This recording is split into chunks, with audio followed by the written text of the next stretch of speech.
So I am bringing you a soap making video today. I said that I would share some of my gifts. This is one of them. I've been making soap for about 15 years now. So I want to share to you how I do it. There's two different methods. There is the cold process and the hot process. I will be showing you the hot process. That's what I do. Okay. So of course, for the hot process, the first thing you are going to need is a crock pot. So this is just a standard crock pot, nothing fancy, nothing simple, with a simple little dial, nothing digital, just really super simple. But whatever you have, you kind of want to make it dedicated to just soap. You're not really going to be using it for anything else. You might even want to pick one up at the thrift store or somewhere like that if you want. Here's some of the other items. Excuse all the other clutter in the background here. We have just a simple little jug here. I like it because it has some measurements here on it.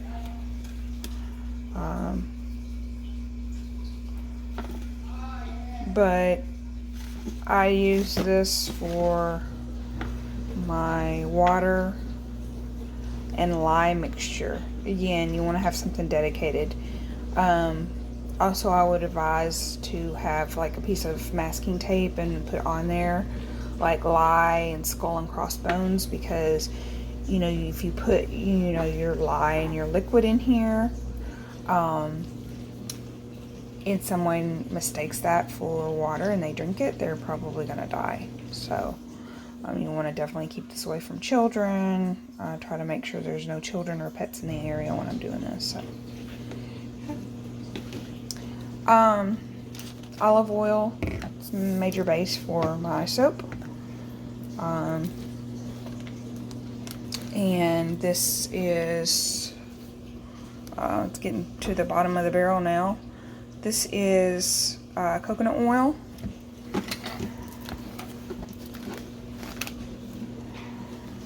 $76 degrees. That's what I use. Coconut oil, 76 degrees. This is my lye. You can purchase that online. This, now, the way I used to make my soap was always olive oil, coconut oil, and palm oil, but then I found out that the palm oil industry is actually pretty bad as far as deforestation and things like that. It's really bad on the environment. So I was looking for alternative sources. There's a lot of vegan alternative sources out there. I'm not vegan. This is just, again, for my family. So one of the alternatives is beef lard or tallow. So that's what I've been using, is tallow. I just ordered that online. But it would not be a vegan choice, so just put that out there. And we have, today I've got some vanilla and have some oatmeal, milk, and honey that I'm going to mix together for fragrances. Okay. The other really important thing that you pretty much have to have is a pair of safety goggles. Okay, so I'm going to get the process started and then I'll come back to you guys. Okay, so I've gathered a few pieces more of equipment. You're going to need a kitchen scale here to measure out your quantities. Here are the safety glasses that are essential when you're working with lye. It is a very powerful chemical that can severely burn you. So you do have to be careful with it. You don't have to be afraid, just use the proper equipment. Okay, and I've also gotten some extra goodies for the soap. I've got some shea butter, and I have some natural cocoa butter here that I'm going to add in towards the end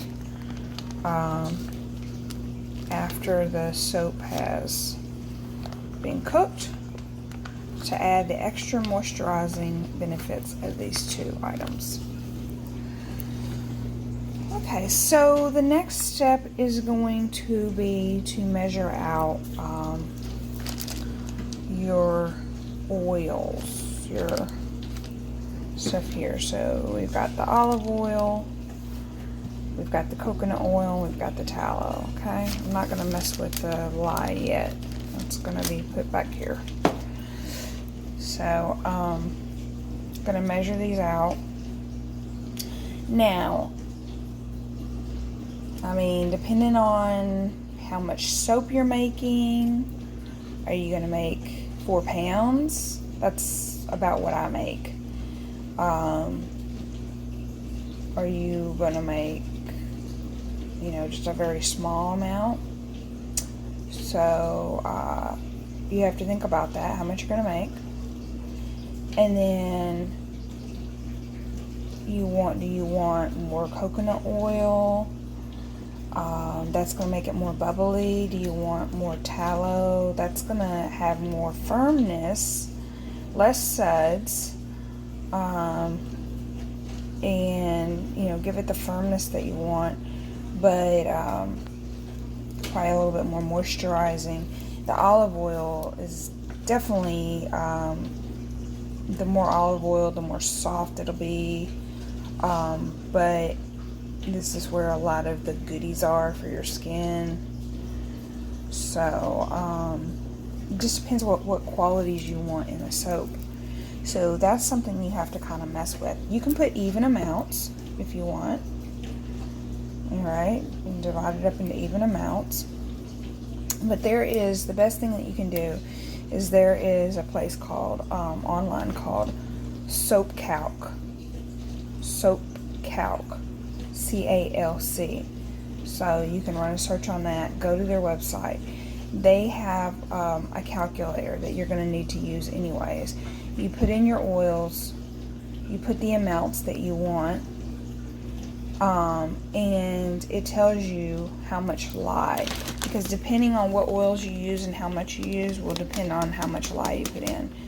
Okay, all the different oils will shift this amount, you know, depending again on what types of oils they use. So you need to go to Soap Calc, you need to put your stuff in, and you need to play with those numbers. Alright, I'm going to give you some other websites and stuff to think about as well, and I'll try to put those down in the YouTube box for you. Okay, so I am going to start doing my measurements of my oils, and then I'll come back. Okay, so here I have my oils measured. The tallow, the coconut oil, and the olive oil are now measured out. The next thing I'm going to be measuring out, I'm going to go over here, will be my lye. Okay, so a couple of things about the lye. Alright, these are very important.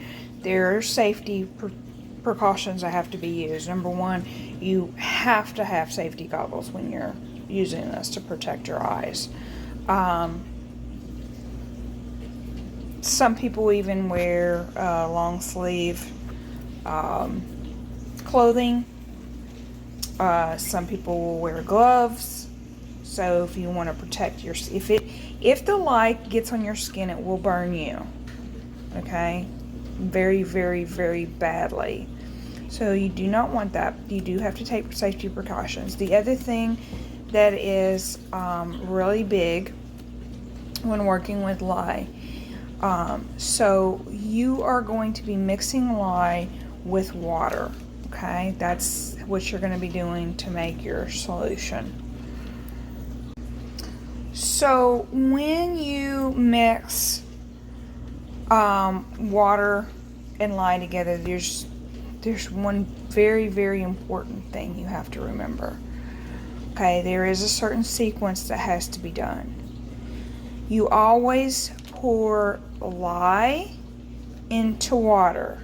Never, ever, ever water into lye. Never. Never do that. Never do that.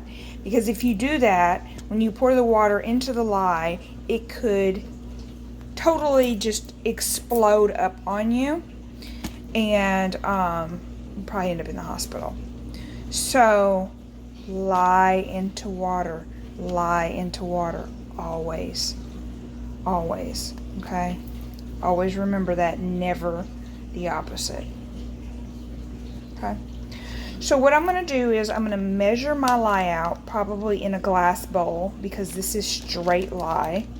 It's not diluted in water. This is plastic, but it's okay. Once it's in the water and diluted, it's fine. But with the straight lye, I prefer glass. So I'm going to measure it out, and again, I'm going to be using this. You cannot measure your stuff with a measuring cup, okay? Do not do this. This is another no. Okay, this measures volume. We are measuring weight. Okay, so we'll be using the scales to measure the lye. Once I have it measured out, the lye measured out, I will then immediately, and you want to do this fairly quickly, okay? Because when lye is exposed to the air, it automatically draws water into it. So it will start to clump and, stuff like that. So you don't want that. You want to measure it quickly, and then you want to get it into your container with the water. You're going to stir it. You're going to stir it around. And again, this is all done very quickly. I then put the top on, and I step away very quickly, because what's going to start happening as soon as you add this lye into the water, it will start producing a gas. Do not lean your head over into here or anything like that. You want to stay a safe distance as you're pouring everything in there.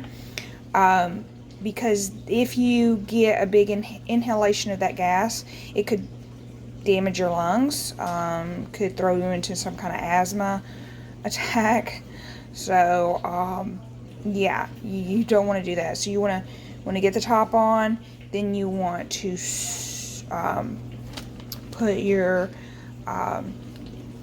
bowl into the sink, get it rinsed really well, and then step away as quickly as possible and let this sit for a few minutes and kind of just gas off. I will leave this popped, just slightly popped, to let some of the gas, but you want to make sure there's no pets around, there's no kids around or anything like that, okay?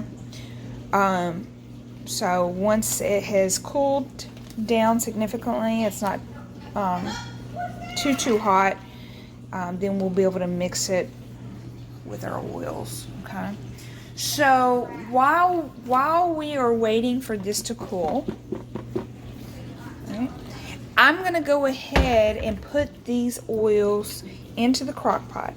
I will then turn it on high and then put the cover on. You'll see I don't have a cover. I have aluminum foil. I lost the cover a long time ago, so I have to put aluminum foil, but you would just put the cover on, and I turn it on high. This is how I do it. So I'll go ahead and get the oils and stuff warming while this is cooling down. Okay, I'll come back. Okay, so at this point my lye has set for a little bit. Still pretty hot. But it has set for a little bit. There's no more of the gassing that is going on. You do definitely have to step away. You don't want to inhale any of that. It's pretty bad. So let's go over here and see what's going on. Now I have this covered. Let's see what's going on with my oils. Okay. So we're going to stir this a little bit. Break anything that's big up.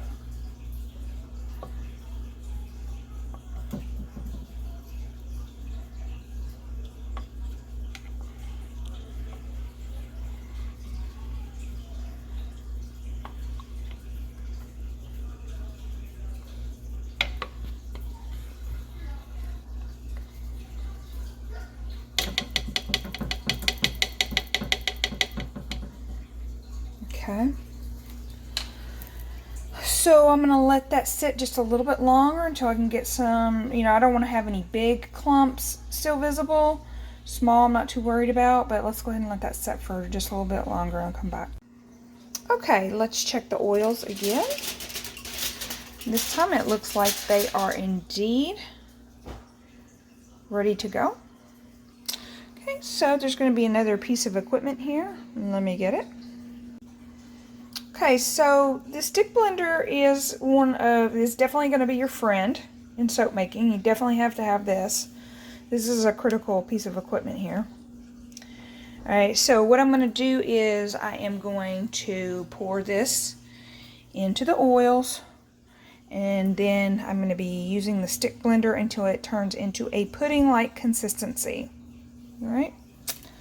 So let's go ahead and do that part. And I am still wearing my safety glasses, just so you know. This is a part you want to be very careful with the lye going into the oils, okay?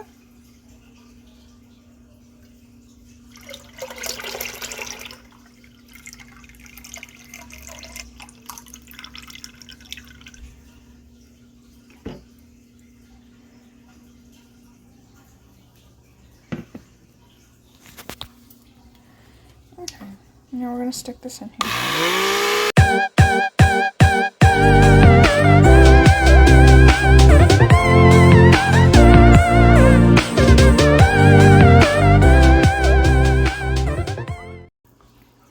Looks pretty good right now. I'm going to leave it right there.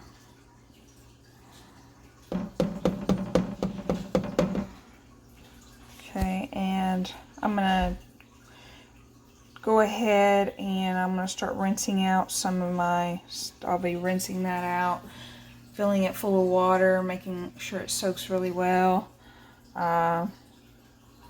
Stick blender soaking it. And I'm going to be covering this. And we'll start adding in our shea butter, cocoa butter, fragrance oils, all the goodies. Okay? Come back. Okay, so you always want to keep a check on your soaping. As you can see, mine is about to bubble over. So, we're going to stir it around here.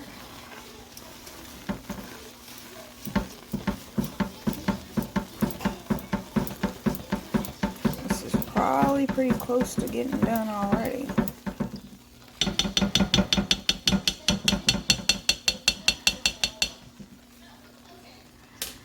Okay, I'm going to put this down on low now. And now I need to start measuring this out here. The shea butter and the cocoa butter. So I'm going to do that. And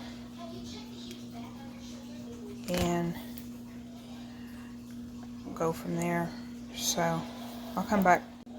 Okay, so I have measured and melted the shea butter. I will now add the shea butter to the soap.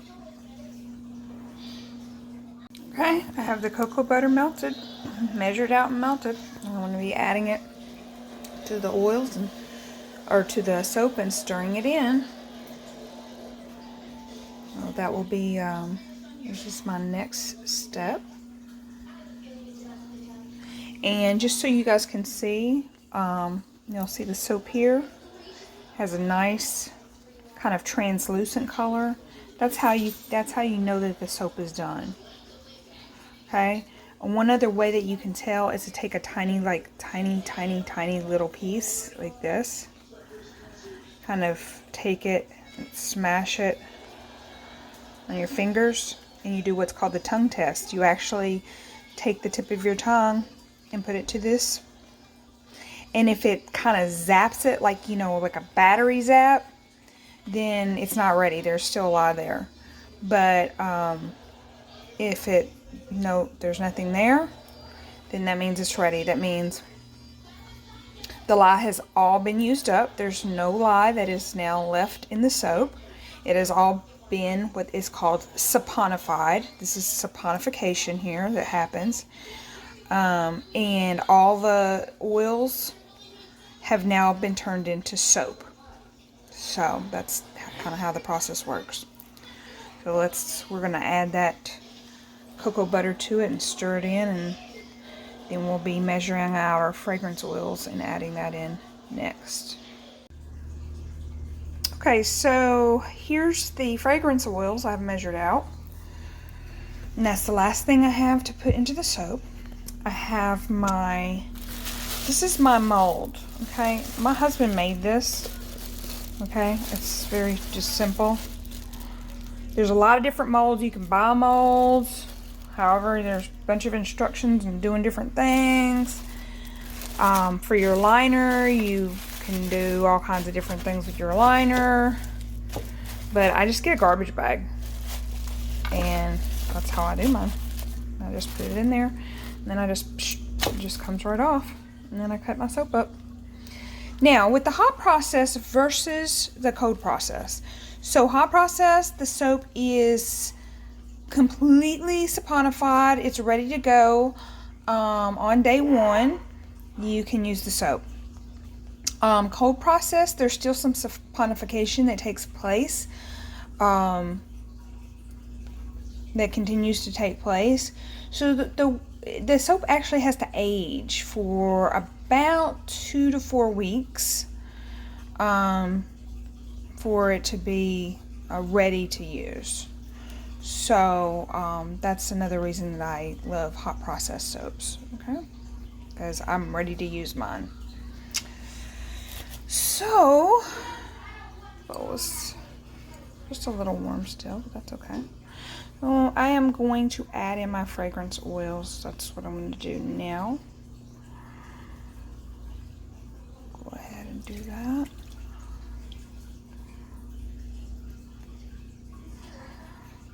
Okay.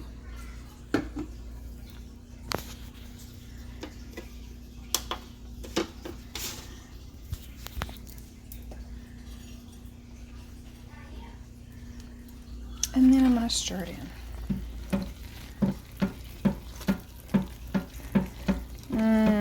Now that smells wonderful. I actually did a combination of oatmeal milk and honey, fragrance, and vanilla. I love warm, foodie scents. That's my favorite, especially for soap. Okay. So the next process, I am going to be just putting it in here. I will then kind of tap it down a little bit, and that'll be ready to go. I'll show you that here in just a minute. Okay, so I've got the soap poured in now, and it's done. So I'm gonna let it sit for 24 hours. I will then take it out, cut it up. I will put it in. I have some they're like little crate containers, but they have little holes in them. They were actually for CDs, but it's great to let, be able to have air. If you have a rack, it's good. You can just put them on a rack. Anything that can let air circulate. And then I just kind of let them kind of dry, kind of harden up, you know, for the next couple days. But they are good to go, like I said, on day 1 if you want to use them. So that is how you make soap from start to finish. Hope you enjoyed. Thanks.